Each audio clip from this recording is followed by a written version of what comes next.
में जुड़ चुके हैं।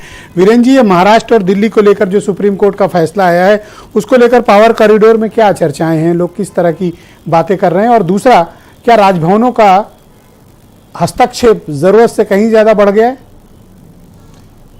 देखिए, सुप्रीम कोर्ट तो न्याय की सर्वोच्च अदालत है और उस पर जब अंतिम कहीं न्याय नहीं मिलता तो अंत में उस पर जिम्मेदारी आती है कि वो न्याय करे। और सुप्रीम कोर्ट हिंदुस्तान ही नहीं, पाकिस्तान जैसे देश में भी बड़ी मजबूत है, जहां पर लोकतंत्र रसातल में चला गया हो, लेकिन कोर्ट सरकार के फैसलों को पलट देती है। और वहां भी कोर्ट की ताकत का लोग एहसास कर रहे हैं, जिस पाकिस्तान को हम रात दिन कोसते हैं। भारत तो बहुत उससे तरक्की कर चुका है और बहुत मजबूत लोकतंत्र है, और वहां पर सुप्रीम कोर्ट की ताकत तो बहुत असीमित है, और जन कल्याण के लिए उसके फैसले ऐतिहासिक आते रहे हैं और आते रहेंगे।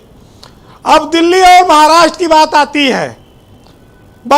है कि आधी सरकार और पूरी सरकार, ये जो स्पेशल दर्जा है, इस स्पेशल दर्जे में भाई आधा कपड़ा पहना के आधा छोड़ दिया आपने आदमी को, आधा पेट खिला के कितने दिन आप चलाएंगे?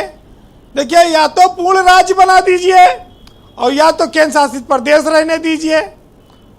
जब केंद्र के मुताबिक वहां पर सरकार नहीं होगी तो वहां पर असुविधा और परेशानी होनी है, क्योंकि केंद्र की सरकार दिल्ली देश की राजधानी वहां बैठती है। अभी पुलिस केजरीवाल को दे दी जाए तो हो सकता है कि वो कई केंद्रीय मंत्रियों को ही बंद कर दे, उपराज्यपाल को ही घेरवा दे। तो ये भी एक बड़ी समस्या आ सकती है, कॉन्स्टिट्यूशनल व्यवस्था है। तो वहां पर पुलिस तो केंद्र को दे दी गई, हुई सरकार कोई काम न कर पावा। ये भी एक बड़ी आश्चर्य की बात है कि ना वो अपने किसी अफसर को डांट सकती है, ना उनकी कोई जांच करा सकती है। सब पे एलजी साहब निर्णय करेंगे, तो फिर एलजीए को ही चुनवा लें। सुन्नी सरकार के चुनाव कराने की जरूरत क्या है? ये एक ऐसा विरोधाभासी स्थिति है जो संवैधानिक दृष्टिकोण से अब बहुत लंबी नहीं खींचनी चाहिए, इसको समापन होना चाहिए। इस पर देर सवेर कोई बड़ा निर्णय कर देना चाहिए सुप्रीम कोर्ट को, और नहीं तो देश की संसद कर दे। केजरीवाल 3 बार मुख्यमंत्री बने, चुनी हुई उनकी सरकार है, उनके डिप्टी सीएम जेल में पड़े हुए हैं, उनके परिवहन मंत्री जेल में पड़े हुए हैं। अगर बीजेपी की सरकार होती केंद्र दिल्ली में तो फिर ये सब नौबत थोड़ी होती, फिर तो मेल मिलाप रहता, सब आपस में अच्छा रहता। अब बात आती है कि केजरीवाल क्या करें। वो यमुना नदी में एक बार छठ पूजा पे बड़ा झाग आ गया तो बड़ा बवाल मच गया कि ये तो गंदे पानी में लोग छठ पूजा मनावे। फिर एलजी साहब पुराने वाले दस्तखत नहीं कर रहे तो वहाँ केजरीवाल उनके घर में पहुँच गए धरना देने, एलजी के घर में धरना चला। तो अब कल जो ट्रांसफर हुआ सुप्रीम कोर्ट के फैसले के बाद, वो भी एलजी ने रोक दिया। अब ये बड़ी विचित्र स्थिति है कि सुप्रीम कोर्ट के निर्णय के बाद वो तबादले आईएएस अफसरों के रुके हुए हैं। देखिए, महाराष्ट्र में ब्रजेश जी, मैं कहूंगा कि बीजेपी घाटे में। उद्धव ठाकरे ने कहा कि 2.5 साल हमें बना दो, 2.5 साल तुम रहो सीएम, और उद्धव ठाकरे तो 2.5 साल रह के गए और उसके बाद भी बीजेपी अपना नहीं बना पाई। फडणवीस को डिप्टी सीएम बनाए बैठी है, दूसरा एकनाथ शिंदे को झेल रही है डिप्टी सीएम और सीएम के रूप में। अगर उस समय भी ये समझौता मान लिए होते तो आज 2.5 साल तो कम से कम बीजेपी का मुख्यमंत्री रहता। तो वो बीजेपी देखिए वहां नुकसान में है। अब राजनीतिक मजबूरियां ऐसी हैं कि शिंदे को बनाए रखना है। कौन नहीं चाहता जो मुख्यमंत्री रहा हो वो डिप्टी सीएम बना बैठा है। ये विचित्रता कभी आप देखेंगे नहीं। ये गजब उदाहरण है। हाँ, इस तरह के। तो ये जो लोकतंत्र में कहते हैं कि साहब चीरहरण हो गया, सरकारें लूट ली गई, ये परंपरा इस देश में बहुत पहले चली आ रही है। कोई पहली बार लोकतंत्र में इस तरह की स्थिति हम लोग नहीं देख रहे हैं।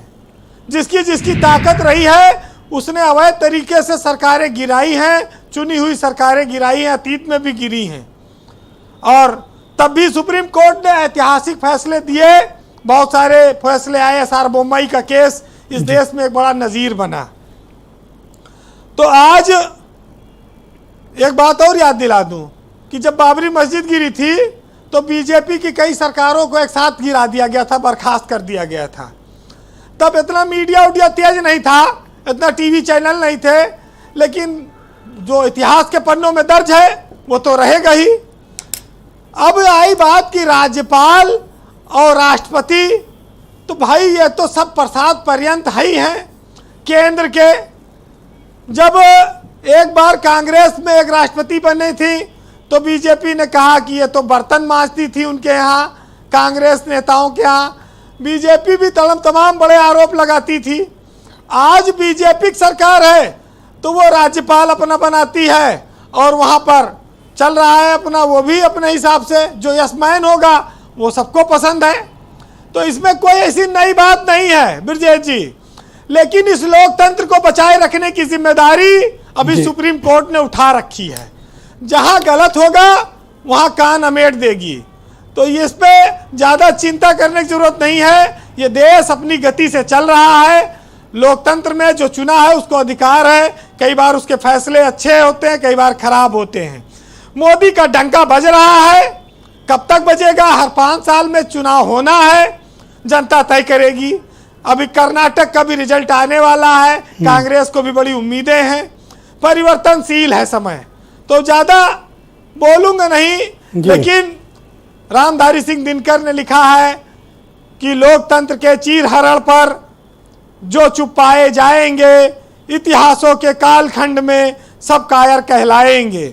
और कुमार विश्वास जो आम आदमी पार्टी में थे, उन्होंने बड़ी अच्छी एक रचना लिखी थी आज गवर्नर के ऊपर, उसको सुनाऊंगा दिल्ली सरकार के ऊपर, कि अधूरी एक कहानी के किसी किरदार जैसे हैं, और जहां खबरें दबाव में हैं उस अखबार जैसे हैं, और हमें जनता ने तो दिल के चुनाव में जिताया है, मगर गवर्नर के यहाँ बंधक सरकार जैसे हैं।